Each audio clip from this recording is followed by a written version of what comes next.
And good evening, guys. So we are going live on Instagram, and this shirt's a little bit warmer than I anticipated. You may see me stretching a bit. Oh, it's getting warm in here in the studio under the lights.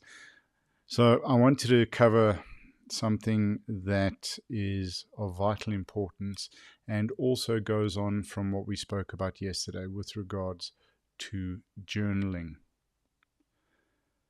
When we feel, and sometimes those feelings can be good or bad, they can be a little bit overwhelming and they can cloud or control our decision-making process. Feelings can be just as destructive as drugs and alcohol, affecting our rationality and our decision-making process when we're making big decisions. We need to understand and we need to realize where those feelings are coming from.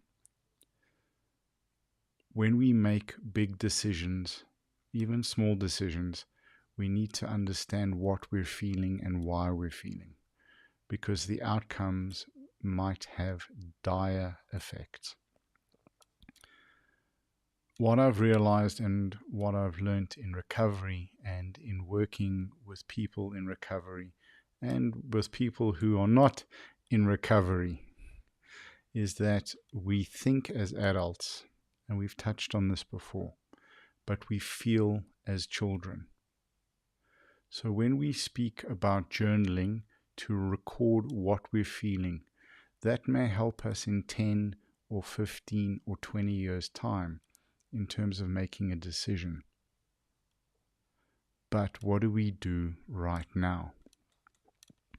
So what we can do is when we're feeling, we can take a deep breath, sit down, and make a decision not to make a decision. We never want to make our decisions under the influence of drugs or alcohol or strong feelings and emotions. So when we're feeling things really strong, like our hearts fluttering for an old flame, or our hearts fluttering for an old business that we want to get in that we've been out of, or whenever there's that flutter going on, or anger or rage or disappointment, we need to put the brakes on our decision-making process. We need to put the brakes on just as much in terms of what we say and do. So guys, when you're feeling intensely, don't make any important decisions. If you have the opportunity to write down what you're feeling in that moment and even go back and review it the next day, do so.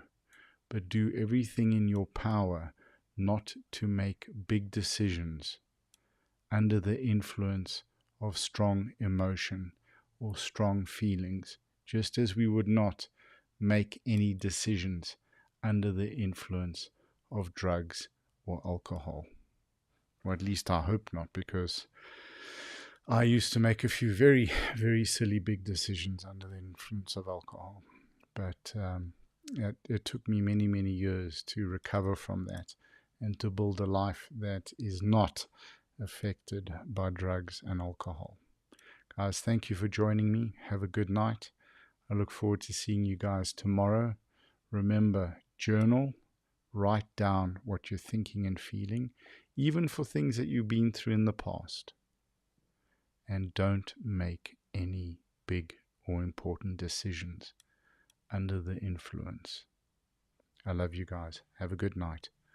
Oos.